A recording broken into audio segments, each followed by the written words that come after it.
Rais Donald Trump wa Marekani amemshambulia Rais wa Afrika Kusini Cyril Ramaphosa Jumatano Mei 21 mwaka huu katika mkutano uliofanyika kwenye ikulu ya Marekani baada ya kumchezea video iliyoonyesha madai ya mauaji ya kimbari yaliyofanywa dhidi ya wazungu na kuwafanya wakulima kukimbilia Marekani.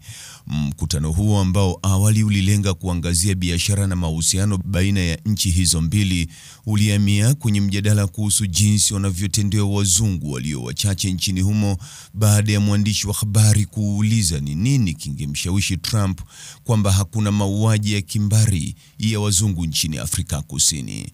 Ramaphosa aliingilia kati akisisitiza haja ya kusikiliza sauti za marafiki wa Marekani ili kupata mtizamo kamili juu ya suala hilo na kumfanya Trump kujibu, tuna maelfu ya hadithi zinazozungumzia, ningeweza kukuonyesha mambo kadhaa. Zima taa na uwashe tu hii, Trump aliwaagiza wafanyakazi wake kabla ya kucheza video ya dakika 5.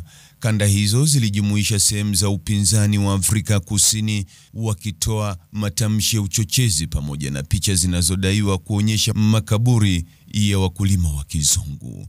Rais Ramaphosa alijibu kwa kusisitiza kwamba Afrika Kusini ni nchi ya kidemokrasia ya vyama vingi vya siasa ambapo watu binafsi wanaweza kutoa maoni tofauti na kwamba serikali haidhinishi kauli zilizotolewa kwenye video hiyo.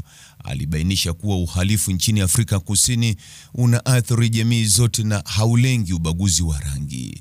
Ramaphosa pia alifafanua kuwa watu walioonyeshwa kwenye video hawakuwa sehemu ya utawala wake.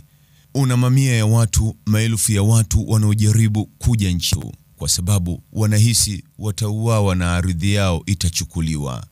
Na una sheria ambazo zilipitishwa ambazo zinakupa haki ya kunyakua ardhi, Trump alidai.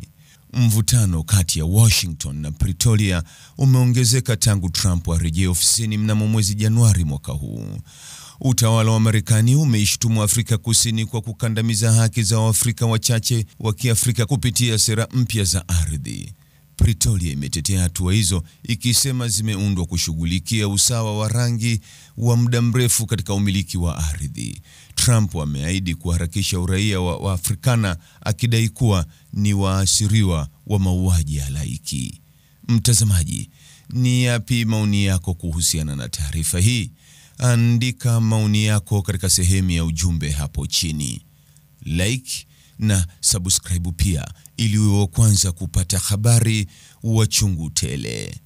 Hii ni Focus News. Jina langu ni Deo Kaji Makomba.